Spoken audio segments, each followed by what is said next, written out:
ಅಧಿಕೃತವಾಗಿ ಅಧಿಕಾರವನ್ನ ಸ್ವೀಕರಿಸ್ತಾ ಇದ್ದ ಹಾಗೆ ಡಿಕೆ ಶಿವಕುಮಾರ್ ಮಾಡಿದಂತಹ ಮೊದಲ 6 ಘೋಷಣೆಗಳು ಸಾರ್ವಜನಿಕರಿಂದ ಮೆಚ್ಚುಗೆಗೆ ಪಾತ್ರವಾಗ್ತಾ ಇದ್ರೆ ಸರ್ಕಾರದಲ್ಲೇ ಭಿನ್ನ ಧ್ವನಿ ಕೇಳಿಸ್ತಾ ಇದೆ.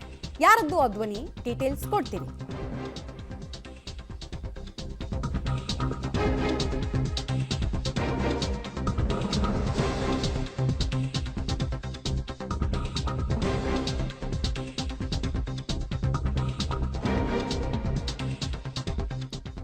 ಭಾರತ್ ಜೋಡೋ ಸಂಘಗಳಿಗೆ 10 ಲಕ್ಷ ರೂಪಾಯಿ ಕೊಡೋದಾಗಿ ನಿನ್ನೆ ಘೋಷಣೆಯನ್ನ ಡಿಕೆ ಶಿವಕುಮಾರ್ ಮಾಡಿದ್ರು. ಬಟ್ ಇದರಿಂದ ಸರ್ಕಾರಕ್ಕೆ ಹೆಚ್ಚುವರಿ ಹೊರೆ ಬೀಳುತ್ತೆ ಅನ್ನೋದನ್ನ ಸತೀಶ್ ಜಾರಕಿಹೊಳಿ ಅವರು ಒಪ್ಪಿಕೊಳ್ತಾ ಇದ್ದಾರೆ ಮತ್ತು ಹೇಳ್ತಾ ಇದ್ದಾರೆ.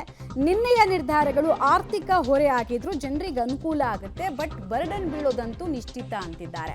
ನೋಡಿ, 6,000 ಗ್ರಾಮ ಪಂಚಾಯತಿಗಳಿದೆ. ಸುಮ್ಮನೆ ಲೆಕ್ಕಾಚಾರ ನಿಮ್ಮ ಗಮನಕ್ಕೆ, 6,000 ಗ್ರಾಮ ಪಂಚಾಯತಿ, 4,000 ವಾರ್ಡು ಅಂತ ತಗೊಂಡ್ರು ಒಂದೊಂದು ಕ್ಲಬ್ನವ್ರಿಗೆ ಅಲ್ಲಿ 10 ಲಕ್ಷ ಅಂದ್ರು ಸಾವಿರಾರು ಕೋಟಿ ಹೊರೆ ಬೀಳುತ್ತೆ. ಅದನ್ನು ಇವರು ಒಪ್ಕೊಳ್ತಾ ಇದ್ದಾರೆ ರಿಯಲಿಸ್ಟಿಕ್ ಆಗಿ.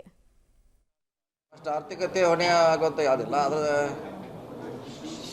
ಸ್ಲೋ ಇದೆ, ಕೆಲವು ಫಾಸ್ಟ್ ಮಾಡಬೇಕು, ಕೆಲವು ಇದ್ದದ್ದನ್ನು ಈಗ 1200 ಸ್ಕ್ವೇರ್ ಫೀಟ್ ಕೊಡಬೇಕಂತ ಹೇಳಿದ್ರು. ಅದು ಯಾರು ಆಲ್ರೆಡಿ ವೈಲೇಷನ್ ಮಾಡಿ ಕಟ್ಟಿದ್ರು. ಅದು 20 ಅದ್ರಾಗೆ ನಮ್ಮದು ದುಡ್ಡಿಂದು ನಿನ್ನೆ ಆಗಿದ್ದು ಇದನ್ನೊಂದು ಬಿಟ್ಟರೆ ಯಾವುದು ಬಸ್ ಪಾಸು ಅದು ಜಾಸ್ತಿ ಏನು ಹೊರೆ ಆಗೋಲ್ಲ ಅಂತ ಹೇಳಿದ್ದಾರೆ.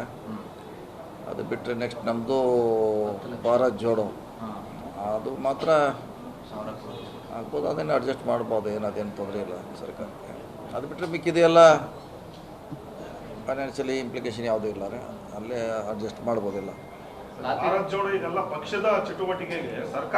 ಪಕ್ಷ ಎಲ್ಲ ಅದರ ಭಾಗವಹಿಸೋರು ಜನ, ಕಾಂಗ್ರೆಸ್ನವ್ರಿಗಂತ ಮಾಡ್ತಾರೆ, ಹೆಸರು ಅಷ್ಟೇ, ಹೆಸರು ಮಾತ್ರ ಭಾರತ್ ಜೋಡೋ. ಯಾರೋ ಅದು ಗ್ರಾಮೀಣ ಜನತೆಯನ್ನು ಕ್ರೀಡೆ ಮತ್ತು ಸಾಂಸ್ಕೃತಿಕವಾಗಿ ಹೊರಗೆ ತೆಗಿಲಿಕ್ಕೆ, ಕಲೆ ನಮ್ಮದು ಎಷ್ಟೋ ಸಲ ಎಲ್ಲರೂ ಭಾಷಣ ಮಾಡ್ತೀವಿ ನಾವು, ನಮ್ಮ ಕಲೆ ನಶಿಸಿ ಹೋಗ್ತಾ ಇದೆ ಅಂತ ಎಲ್ಲರೂ ಭಾಷಣ ಮಾಡಿದ್ದಾರೆ. ಅವರು BJP ಮಾಡಿದ್ದಾರೆ, ನಾವು ಮಾಡಿದ್ದೀವಿ, JDS ಮಾಡಿದ್ದಾರೆ.